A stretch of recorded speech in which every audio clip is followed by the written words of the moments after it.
This podcast represents the opinions of Katie Allen, PA, and guests of her show. The content is for informational purposes only and in no way sets up a patient relationship. Consult your healthcare professional for any medical questions. Now, here's Katie Allen.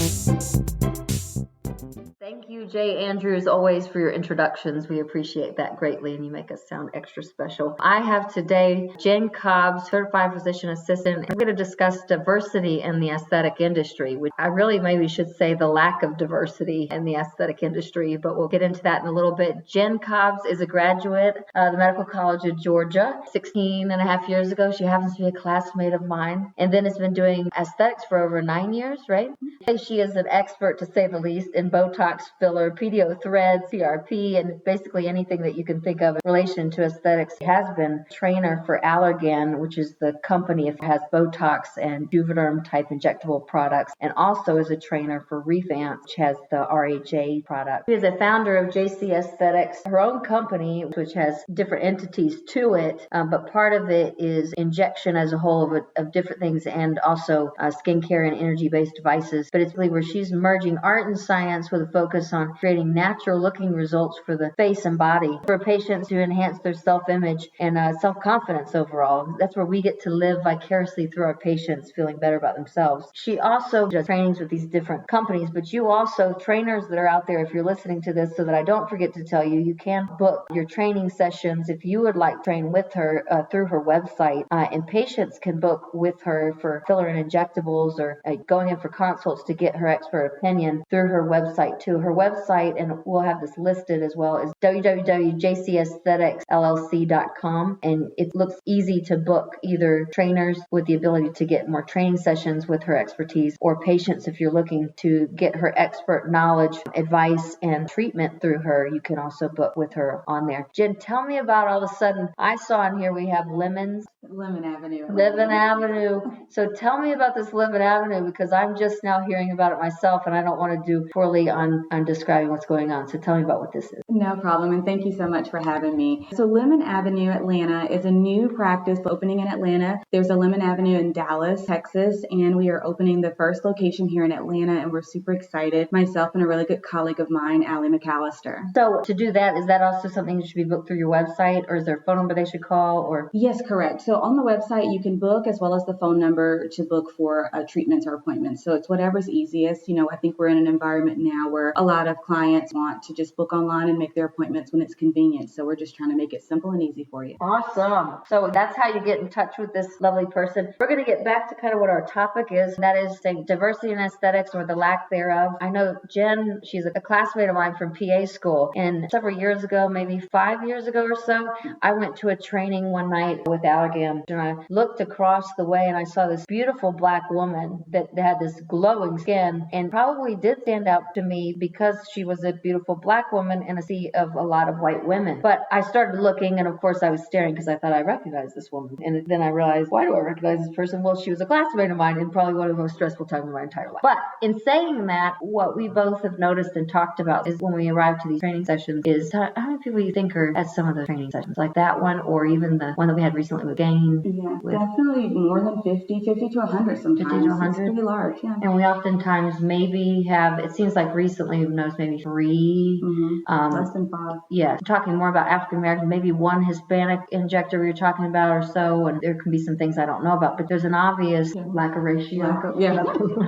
Wait a minute. There's a disproportion. Yeah, there's a disproportionate number. So anyway, we've noticed it with that. A lot of times as providers, whether it's in aesthetics or other things, that patients may not be looking for somebody to look like themselves or be like themselves, but it is nice. So my hope is that we continue to increase some of the diversity. I think Jenn and I were speaking earlier about whether or not that ratio mimics the U.S. population, specifically with African Americans, that we were talking about 13% of the population being made up of African Americans. Also not knowing how much those numbers get skewed as races are mixed within each other. But I still think we're not even scratching the surface for a lot of different reasons. And when it comes to aesthetics, that really can affect our patients, the treatment of services that are offered. When you're coming into a room, what are your thoughts on when we're going to these conferences and seeing a difference in population? Yeah, it's really interesting because I feel like it's become such a norm. So if you think about the fact that we were in our PA class, for instance, and we had maybe 5 in the class that were diverse, so it has naturally become a very normal thing for me to see. So it hasn't really rung true to me that this is any different than what I normally see on a day-to-day basis in the industry, but it's just such an opportunity that's missing. So when I walk in, my job is really to just be a good representation so that others can see that we are all in need of boosting of self-confidence. We are all looking for that opportunity. So when anyone has a patient of any background that is different from their own, that we can recognize and find that ability to connect and find a way to treat them appropriately and effectively. Yes, I agree. We were talking earlier too that I was listening to something from Dr. Sabrina Fabi and her partner, Dr. Dayan, and they have a really good videos on treating different ethnic populations. And we get some training on that, but I really think that's coming about in the last year or two, which is unfortunate that I feel like there's a lot of things that have to happen in the media that have been going on anyway. They're just being brought to light in the media, but obviously they're not new. And that's causing enough influence on these other things like aesthetics. But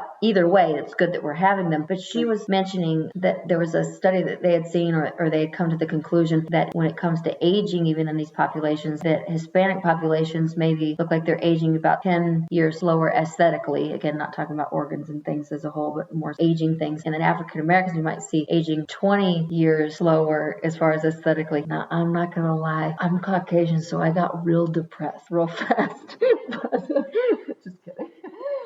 No, I'm not kidding, actually. But thankfully, we have some aesthetic things. And when I'm saying that, that is one thing that may affect some of the amounts of population or diversity that we treat, but it's not just about aging in itself when we're treating patients, right? There's a whole lot of things that are bothersome, but we need differences to point out when sometimes we all are guilty of unconscious biases, whether it comes to race or whatever it is that our brain is interpreting, whether it's true or not, because our minds look at something visually, what we hear, and it makes an interpretation and evaluation, and then it comes to a conclusion about people based on a lot of times our history of something. No, that's a really great point. I think that when we talk about the provider and their approach to the patient, one of the things is that we're medically trained in a certain way. So if we're not being trained to address those needs or identify the differences in how we would approach it, then providers will naturally not have patients that reflect that. So it kind of goes We'll back avoid to it. Exactly. Yeah. Exactly. Because they're not good at it. We like to be good. Yeah. Yes. Yeah, so I think that comes back to how we're educated and what we're being taught, and then how we interact in society. So if we make it a point to treat people of diverse backgrounds, then we learn more. We become better, as opposed to trying to avoid it or run away from it. Yes. One thing I find is even in the things that we're educating on, everybody's different on facial appearances. Sure. But if we are going to, for the sake of aesthetics, generalize, I hate saying that at all, but generalize African American, then maybe our Asian population, and then our Hispanic population, which it seems like the Hispanic population is thought to have the largest diversity because of both African background, actually some, the Indian background somewhat, and Spanish. And so with the facial structures, we can see things. So starting to even go into that is that we have a variety of things that are different in each population. And just speaking on skin itself, for those of you that don't know, skin is classified by basically whether the skin burns or not, but it's classified on a scale, Fitzpatrick scale, and we make a lot of decisions based on that scale. And it has to do with coloration of the skin and then what that skin does or reacts to. Fitzpatrick 1 would be as white can be. I'm not quite albino, but you burn. There's nothing. 2, to give you an example, is somebody that burns for the most part. They might start to get a tan after a little bit. I'd say some of this gets a little skewed, but and then a 3 to me can burn, but it's going to definitely turn into a tan. Is what I start to think of. And then everything 4 to 6 starts to scare me for the voice of treatment. So I tend to start lumping things together, which is not right. But where you go up to 6 is as dark as we get. And so treatment-wise, we think of things, whether it being higher risk for problems to happen, and so we might need to say no to a certain treatment. But we use the scale medically to do a lot of different things, whether it increases people's risk factors or not. The other thing we do as providers is assessment. For instance, a lot of our Asian population can look quite light in color, but their Fitzpatrick is actually high, meaning that scarring can be dark, higher degrees of scarring. And so it can really throw people off as we have mixed for lack of a better word, ethnic population populations? Who knows? I mean, you got to ask the questions as providers to assess these things in advance. What was it that you were telling me earlier about energy-based even devices with skin care and things? Yeah, it's really important. One of the things I always think about when you, as a provider, and what devices you want to bring in your practice, for me, the goal is to always think of a device that will treat all Fitzpatrick skin types. Because if I have a patient coming in and they're hearing that this device may treat, dark spots, well, in their head, that treatment would apply to everyone. So when they come in, you have to explain, well, this particular device is not acceptable for your skin type. It's a kind of an odd and a hard conversation to have. So having devices that have the modality or the ability to treat all is really the goal, so that you have an inclusive opportunity in your practice for everyone. So I try to think of that, as well as what I would use for skincare and things like that. You want products that carry for all Fitzpatricks.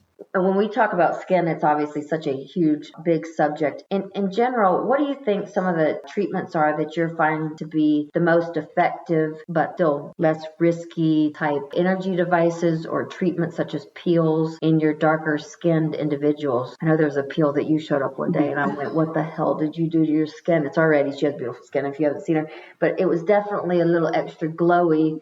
It was the Revive Enlightenment peel, which is really a great opportunity for me to kind of see what a really higher dose hydroquinone peel would do. It's a really great treatment. But for a lot of clients, I think it's still a combination. I mean, I definitely think we do a lot of chemical peels, a lot of microneedling, radiofrequency microneedling. So devices that are safe for all skin types are typically what we lean toward for that, as well as skincare. Because I think a lot of people forget how important sunscreen is. So just basic things to make sure we're protecting ourselves from hyperpigmentation as opposed to just treating it.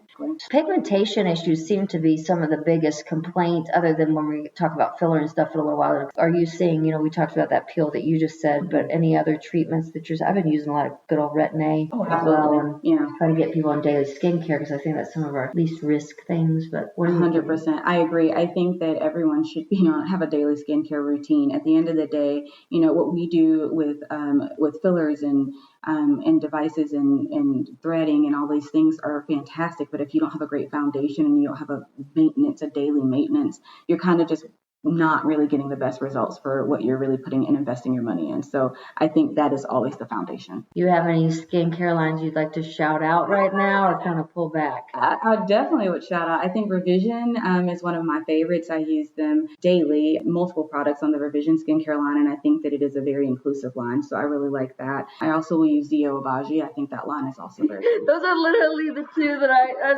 I'm an Obagi girl and a Revision girl. And honestly, I love Revision, but I'm frugal all the time. But I like hearing these things. Any other treatments that you just cannot live without for even yourself or for others? I love a good chemical peel. I love my microneedling.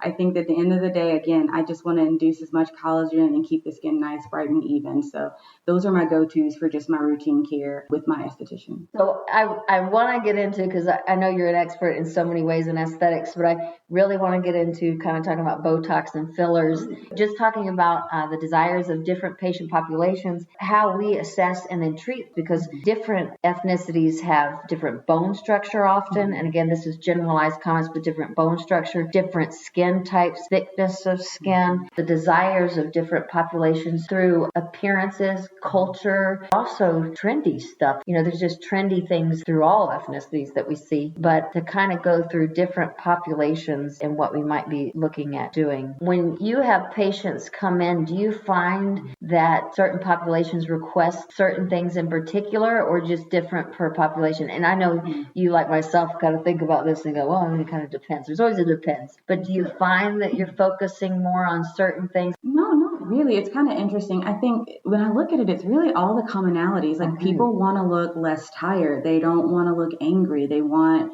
to just put their best foot forward. And so I get a lot of like, what do you recommend for me, or what could help me look less this or less that? So I spend a lot of time, with mid-face correction. I spend a lot of time with Botox, of course, for the upper face. And then I think balance is another really big important thing for a lot of patients. So just making sure that there's an alignment between the upper, middle, and lower thirds. So chin work and things like that really come into play, and making sure lips are balanced. I would definitely say I'm much more of a let's stay in the natural pocket, so I don't get a lot lot of the more unnatural things. But yeah, Scary. same, yeah. Avoid the scary. Yes. Yeah. But I mean, I think it's all the same. And that's what, when patients come in and see me that are of diverse ethnic backgrounds, I get a lot of, is this normal for us? Or is this something that I should be approaching? Because they don't see it in the media. They don't see it in the marketing. So they don't know what they don't know. They don't know what the options are. And so it really is a sit down conversation with all the patients about what opportunities are available for them. Or it is being introduced into the media with more diversity, and it looks so weirdly awkward that, oh my God, like that's a true admission of how bad I don't even know what marketing or commercials were when things were really going on in the media were not new things. They were just being brought to light. Correct. And then all of a sudden, Publix, Home Depot, whatever, they're all hitting it. And I'm like, y'all, this is like an admission. And then the fact, of omission. Yes, an admission of omission. And that hits our aesthetic industry as well. I noticed Obagi, and I got excited. Obagi, I like Obagi, okay? And I was happy they were doing it without wanting to sound cynical. I will admit that I also feel a little frustrated and angry because I almost feel like some of this marketing is what marketing does, which is to take something that is trending and then use that. And then our companies profit off of this. I don't even know how to address that totally other than just to say, I noticed, fools. Okay, so back to the injections. I was curious to see what you say. A lot of times we're talking about different structures. I find the same thing that you're finding. We're still going back into decreasing shadows, increasing light reflection. And no matter the facial structure, you're taking it into account, decreasing the severity of the lines, right? Wanting to look softer. Like you said, less tired is a big thing, or not pissed off, or, all those things that are the big things with aging. Botox wise, are you treating as many people with Botox in your African Americans? Absolutely. You are? I'm not. Okay, there's an opportunity. The glabellas, the eyes. I mean, those are two that are, I think it's universal. We all want that bright-eyed, relaxed look. So I think it's important. Those deep etches in that frown, they happen to everybody. So it's just a matter of, do you want that reflected or why are you looking angry? What's wrong? Versus you just want a smooth look for people to just accept you and see you for you. We get to live vicariously through our patients, seeing their excitement, their reactions. Yeah, absolutely. I mean, there's so many clients when you have this first visit, it's just this very meek demeanor. We're having a discussion about, all of their needs, and we kind of go through the plan, perform the treatment, and that follow-up visit, they walk in the door and you're like, who is this person? They're like completely different person. They're confident, they're happy, they just have this glow, and you're like, that's not who I met last time, but here we are, and it's just nice to meet you, kind of starting all over again. But that's the joy in what we do, and it's that change and that energy is like, that's what it's all about, is giving people that and helping them be their best self anytime, wherever they are. So I think that's the joy of it. I love it. That's why I like it. Quick little look up in the mirror, and then you go, or you go, all right. I mean, I may not be great, but I mean, that's cool. This is acceptable. Yeah,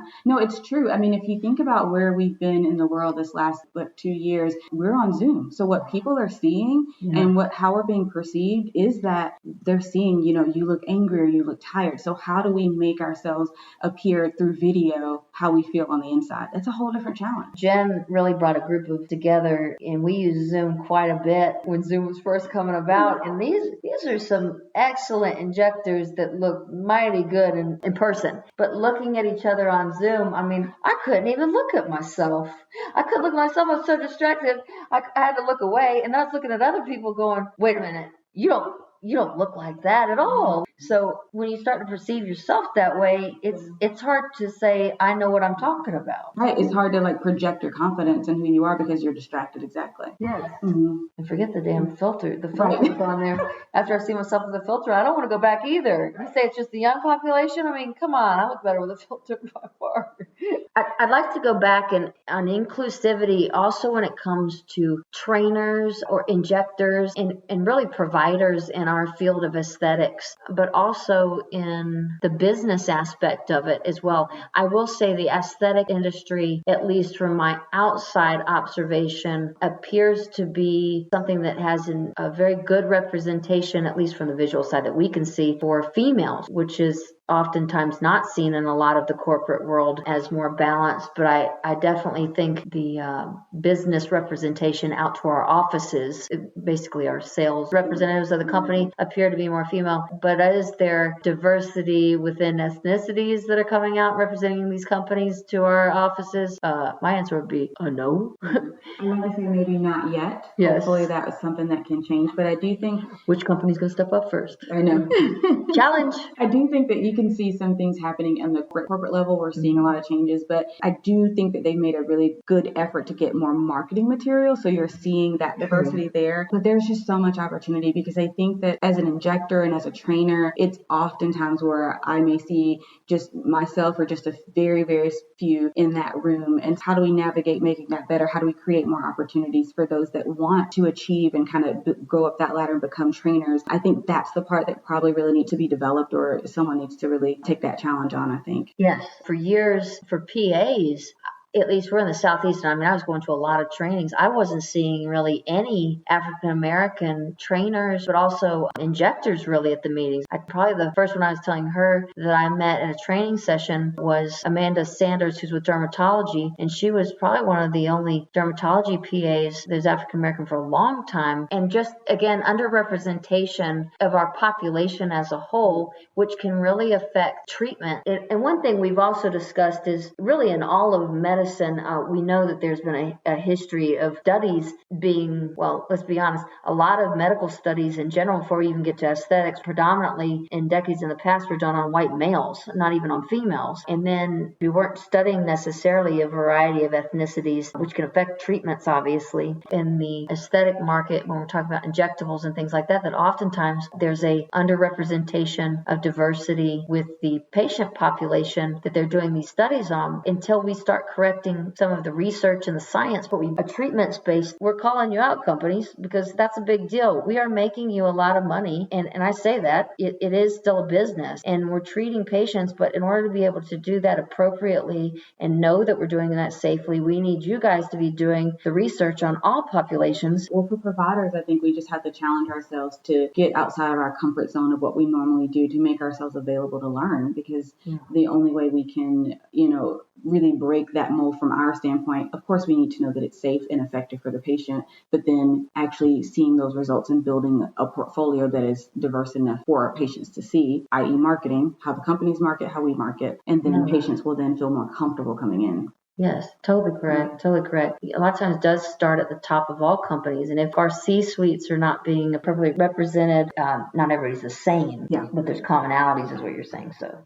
Yeah, I mean, I think, yes, we are all diverse and different, and we have different, cultural upbringings and everything, but we have certain things that are common. So finding that commonality is really important to make sure that, that's how we are connected in the world, right? So that's how we can build those bridges that we don't really understand, by finding what we have in common and then building from there. And really, in the end, my hope is when we really talk about the fact that we're unified. I want to be unified. I think you and I are unified, but do I feel like even as an aesthetic industry that we're truly unified? It's a cool thing to say. We want it, but we got to be all together on the same page when it comes to the studies that are done, the products, the services that are offered, the marketing that's there. To me, again, that being the goal, admitting, I think out loud too, that we're not there, guys. We're not. Have we come a ways? Yeah, but I don't think we're far enough along in this industry, for what it's worth, even as a nation, that we can really celebrate that yet. I appreciate, Jenn, you coming and talking to me today, and talking to our group. I obviously love you. You saw me probably the most horrible moments of my most stressed out time in PA school, and just really cool to have reconnected. For those of you that are looking for a provider that I truly trust, and to evaluate you appropriately, to help you decide what is best for you, to help you to feel your best safely, I would suggest contacting Jenn, www.JC Aesthetics LLC.com, and there is a place that you can book to see her as a patient, or for those of you that are injectors, if you are interested in training sessions, you can book with her there and contact her. I think that's probably the best way. I am excited. Advertisement that came out, she's got her hands in so many things. She is taking a hold of what her goals and dreams are and making them happen. I am pumped. Again, thank you so much for joining me on Make Me Pretty podcast. Thank you for having me, Katie.